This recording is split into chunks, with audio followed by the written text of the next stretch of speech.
سرکار ارشاد فرمائیں قال النبی صلی اللہ تعالی علیہ وسلم لو ان لابن آدم وادیا من ذهب احب ان يكون له وادیان فلن يملا فعه الا التراب.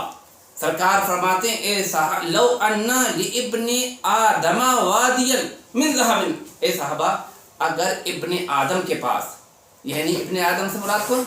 اللہ کے کسی بندے کے پاس ایک سونے کی وادی آ جائے، یعنی آپ اپنی زبان میں سمجھائیں کسی کو ہزاروں کونٹل سونا مل جائے ہیں. اب بتاؤ جس کو ہزاروں کونٹل سونا مل جائے اسے کیا کرنا چاہیے تھا؟ اسے تو اللہ کا شکر ادا کرنا چاہیے تھا، نمازیں پڑھتا، روزے رکھتا ہے، اچھے کام کرتا. مگر سرکار ارشاد فرماتے ہیں اگر کسی کو مل جائے احب ان یکون له وادیان، تو وہ یہی تمنا کرتا ہے اللہ یہ دو ہو جاتی، یعنی ایک پر اسے وہ نہیں ہے، وہ دو کی تمنا کرتا ہے. اور سرکار ارشاد فرماتے ہیں فلن یملا فاہ الا تراب، کہ اس کا منہ نہیں بھرے گا مگر مٹی سے. یعنی انسان کی کبھی آرزو پوری ہوتی ہی نہیں ہے. آج کسی کو ایک سونے کا پہاڑ مل جائے وہ دوسرے کی تمنا کرتا ہے. آج 30,000 روپے انسان کما رہا ہے تو 50 کی تمنا کرتا ہے، 50 کما رہا ہے تو 1 لاکھ کی تمنا کرتا ہے.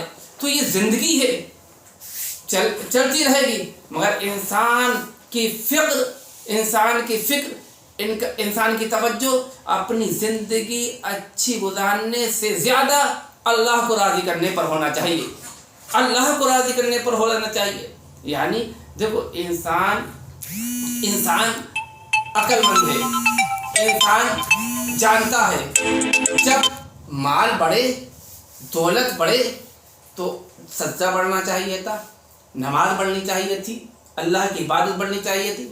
یعنی آپ دیکھیں، آپ اپنا مشاہدہ کریں کہ آپ کے دادا کچے گھر میں رہتے تھے، آپ کو اللہ نے پکا گھر دیا، آپ کے والد سائیکل پہ چلتے تھے، آپ دادا چھپڑ میں زندگی گزار گئے، سائیکل پہ زندگی گزار گئے، اب مجھے موٹر سائیکل مل گئی، بہترین عالی شان مکان ملا.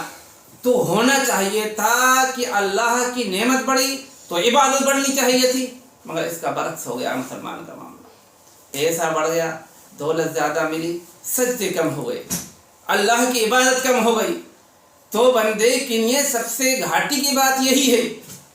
اللہ تبارک و تعالی ایک دوسری جگہ ارشاد فرماتا ہے المال والبنون زینت الحیات الدنیا والباقیات الصالحات خیر عند ربک ثوابا وخیر عملا. اللہ فرماتا ہے لوگو المال والبنون، یہ تمہارے مال اور یہ اولاد، المال والبنون زینت الحیات الدنیا، یہ تو دنیا کی زینت ہیں، دنیا کا بناؤ سنگار ہیں. یہ تو دنیا کے زینت، دنیا کی بناؤ سنگار ہیں، اس سے تمہیں کچھ نہیں ملے گا. بلکہ والباقیات الصالحات، باقی رہنے والی جو ہے وہ اچھی بات ہے، باقی رہنے والے بندے کے اعمال ہیں، خیر عند ربک ثواب، جو اللہ کے نزدیک اس کا ثواب ہے. تو اس آیت سے بھی پتہ چلتا ہے کہ اولاد اور دولت تو ایک زینت ہے، نہیں، اور زینت ختم ہوتی ہے. 25 سے 45 سال کے لڑکے پہ کیسی چہرے پہ زینت رہتی ہے، 55 سال میں ختم ہے. تو یہ زینت ختم ہونی ہے. اللہ فرماتا ہے یہ اولاد اور یہ دولت تو زینت ہے، باقی رہنے والی جو چیز ہے وہ اچھے کام ہے، وہ نماز ہے، وہ روزہ ہے، اور بہترین عمل ہے، وہ اللہ کے پاس ہے، اللہ اس کا ثواب عطا فرمائے گا.